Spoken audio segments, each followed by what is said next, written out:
Bonjour et bienvenue chers amis pour le message du tarot. On va regarder ensemble par rapport à une relation, quelle que soit cette relation, ce que le tarot souhaite vous dire ici. Que faut-il entendre aujourd'hui par rapport à une relation? Tout d'abord, vous avez ici des enfants, l'impératrice et le pendu. Ces deux arcanes majeures, vous pouvez voir que ce sont deux arcanes majeures, nous parlent de la créativité, de la création qui est bloquée. Vous ne pouvez pas faire quelque chose, vous ne pouvez pas donner vie à quelque chose, vous ne pouvez pas construire quelque chose. Parce que, en fait, la manière dont vous voyez les choses, et vous regardez, vous avez ici le 3 d'épée et vous avez le 10 d'épée. La manière dont on envisage les choses, la manière dont on discute, la manière dont on raconte les choses, n'est pas celle qui est créative, n'est pas celle qui est féconde.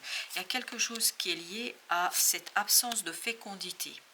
Fécondité qui n'est pas suffisante, suffisamment travaillée, parce que on n'a pas encore envisagé les choses d'une autre manière. Il est fondamental ici de tourner votre regard et peut-être de regarder les choses d'une autre manière, parce que c'est comme ça que vous allez débloquer cette fécondité et ce quelque chose qui est assez prospère en fait. Il y a vraiment une situation qui pourrait être très très prospère, mais il faut regarder les choses telles qu'elles sont. Oui, il faut regarder les choses telles qu'elles sont. Ne pas surjouer, ne pas sous-jouer. Et surtout, ne pas s'épuiser par la création d'un mental qui serait, comment vous dire cela, limitant. On sent que vous êtes limité dans votre progrès par ce mental qui vous fait des misères. Alors, vous avez le chevalier de coupe. Je pense qu'il est fondamental de discuter sur les ressentis, les sentiments, les émotions qu'on éprouve les uns et les autres. Page de denier. Alors, est-ce que c'est un conflit? Parce que là, on parle des relations, mais quelles que soient les relations, ça peut être enfant-parent, ça peut être couple, ça peut être professionnel, ça dépend bien évidemment de votre propre contexte et de votre interprétation. Mais en tout cas, là, il faut matérialiser et concrétiser une discussion. Parce que c'est comme ça qu'on va libérer la fécondité, la prospérité de cette relation. Parce que pour l'instant, il y a quelque chose qui est bloqué énergétiquement dans cette relation. Il y a un blocage qui vient du fait qu'on ne se dit pas ouvertement les choses, on ne se dit pas clairement les choses, on ne se dit pas les choses telles qu'elles sont. On essaye un peu d'emballer les choses dans d'une situation qui n'est pas du tout positive. Parce que regardez là, il y a deux cartes qui sont venues, le 3 d'épée et le 10 d'épée. Voilà dans quoi nous sommes actuellement. Dans une souffrance qui est créée par un mental qui est trop prégnant et en fait qui ne permet pas de voir la réalité des choses. Et vous avez la réalité des choses, c'est l'abondance avec le pape. Une abondance qui pourrait durer, qui pourrait s'installer, qui pourrait vraiment être, je vous dis, on sent ici une certaine fécondité mais qui est bloquée par un mental qui n'est pas suffisamment mûr, et j'ai le mot pur. Donc il y a peut-être une nécessité de purifier ce mental. Et c'est comme ça, mais ce mental en fait provient, ce blocage provient d'une blessure du passé. Donc peut-être regarder honnêtement cette blessure du passé pour bien prendre conscience qu'il y a quelque chose qui est bloqué dans cette affaire. Alors justement, ok, et ben j'ai le 7 d'épée, encore une épée, et j'ai la lune. Il y a quelque chose à découvrir ici. Au dos deck, on a le 3 de bâton. C'est vraiment la mise en lumière d'une blessure du passé qui vous permettra de débloquer la fécondité et la prospérité. Parce qu'il est temps de la laisser dans le passé. Là, l'abondance est bloquée par ce côté secret, le fait de ne pas avoir pris conscience de quelque chose beaucoup plus ouvertement et beaucoup plus clairement. Aide, as de denier, et vous avez l'empereur. Là, vous avez besoin de l'aide d'une autorité. L'aide au sens littéral du terme, c'est-à-dire qu'il est important de mettre en place un échange, une discussion. Et je ne sais pas pourquoi j'ai cette notion de médiation. Médiation familiale, parce que je pense que là, vous avez besoin d'un coup de main. Alors que ce soit lié à un divorce, par exemple, où les enfants entre guillemets, sont en jeu, c'est-à-dire le bien-être de vos enfants est en discussion, il vous faut quelqu'un de puissant, de fort, qui va justement rétablir la communication et qui va vous aider à construire quelque chose de beaucoup plus solide. Et tout cela est bloqué par une blessure du passé. Est-ce que la blessure provient de la personne avec laquelle vous devez discuter, ou est-ce que la blessure provient d'une autre relation, mais qui se reflète dans cette situation-là? Je ne peux pas vous dire, mais je crois que c'est fondamental de mettre en lumière, de mener un travail sur soi d'abord, pour être tout à fait ouvert et ouverte à cette discussion. Justement avec l'empereur, et juste, je viens de prendre conscience que vous avez l'impératrice et l'empereur. Donc il y a vraiment cette idée de extérioriser quelque chose par une discussion, mais il faut que cette blessure vous permette d'être un peu plus ouvert à la communication. Vous avez le chevalier d'épée. Et oui, tout est dans la communication ici. Et vous avez le 6 de coupe. Alors je vais vous dire ce qui se passe. Soit c'est une relation qui dure depuis très très longtemps. Et la blessure, il y a des paroles, il y a vraiment des paroles qui ont été prononcées et qui ont été très blessantes, mais sur le coup, vous n'avez pas relevé.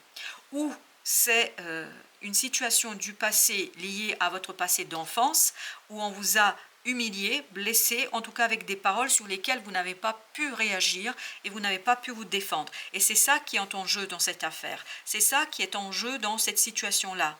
Donc il est fondamental pour vous, et je vous parle de vous ici, de mettre en lumière cette blessure, qu'elle soit liée directement à la personne ou à votre enfance, et c'est à partir de cette purification, et c'est pour ça que vous avez besoin d'aide de quelqu'un qui est posé, qui est assuré, qui est sûr, et c'est cette personne-là qui va vous aider à initier un nouveau départ dans cette affaire pour en fait créer quelque chose de nouveau et qui va être très très purifiant pour vous, parce que regardez, encore une fois, il y a un karma à purifier, à mettre en lumière.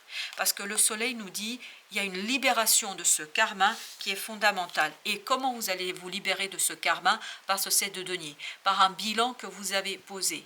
Et ce bilan, vous ne pouvez pas le poser seul. Vous avez besoin d'un coup de main, d'accompagnement, d'une personne qui est suffisamment expérimenté, suffisamment sûr et qui pourra vous aider à déjà faire la paix avec vous-même. Parce que je crois qu'il y a la paix à faire avec vous-même tout d'abord, pour ensuite pouvoir faire la paix avec les autres.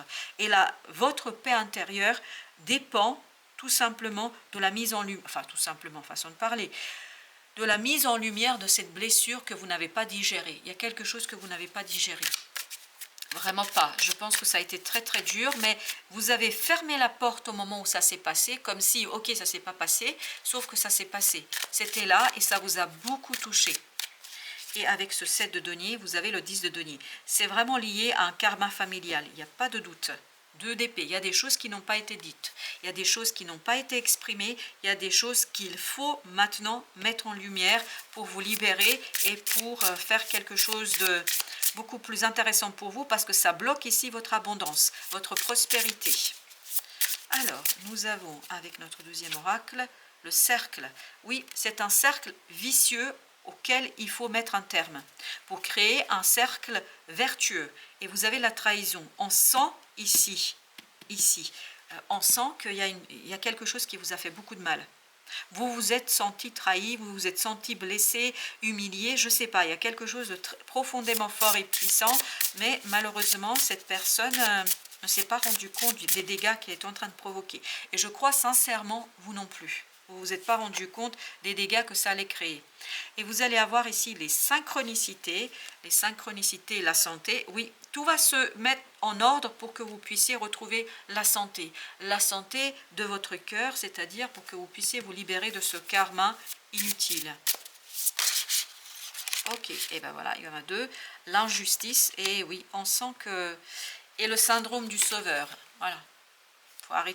Faut arrêter d'essayer de sauver le monde. C'est pas juste là ce qui se passe, c'est pas juste, et je pense que c'est une blessure morale pour vous. L'ancrage, ancrer quelque chose de beaucoup plus juste, parce que ce syndrome de sauveur, si vous ne savez pas ce que c'est, faites une petite recherche sur internet, vous allez le voir que c'est des gens qui ont été blessés énormément et qui veulent sauver les autres. Et là, l'ancrage, il faut ancrer quelque chose de beaucoup plus juste pour vous. Je pense que ce n'est pas très juste dans cette affaire. Et là, ça vibre avec vous, pas avec l'autre. Et vous avez la santé. Oui, bah, il y a encore cette idée de santé et vous avez l'association. Je vous dis, il vous faut le soutien d'une personne expérimentée. C'est seulement l'association avec cette personne expérimentée qui va vous permettre justement de retrouver la santé morale. Parce que là, ça a touché une valeur qui vous est chère. Alors, avec le cercle, le conseil du tarot, c'est le pendu. Changer le point de vue. Il faut mettre un terme à ce cercle vicieux. Voilà, parce qu'il y a un cercle vicieux qu'il faut tout simplement arrêter. Et vous avez le 8 de coupe, on nous dit bien, il faut quitter quelque chose qui ne vous correspond plus, qui ne vous convient plus. Peut-être ce syndrome du sauveur, je ne sais pas. Avec les synchronicités, vous avez l'empereur.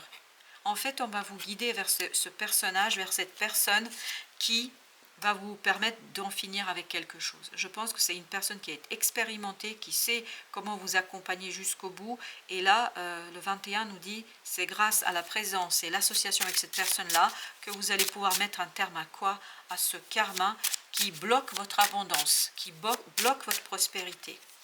Vous avez le chevalier de denier avec l'as de coupe. Donc c'est la stabilisation, c'est le rééquilibrage de quelque chose qui est injuste qui va vous permettre d'ouvrir le cœur vers une situation un peu plus prospère pour vous. Donc il faut rester dans la stabilité, il faut prendre le temps. Oui.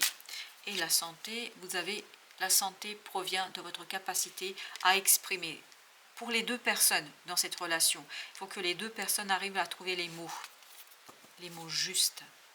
Et vous avez le 7 de bâton. Ne pas être sur la défensive, c'est ça la condition sine qua non de la situation et de la sortie de cette affaire.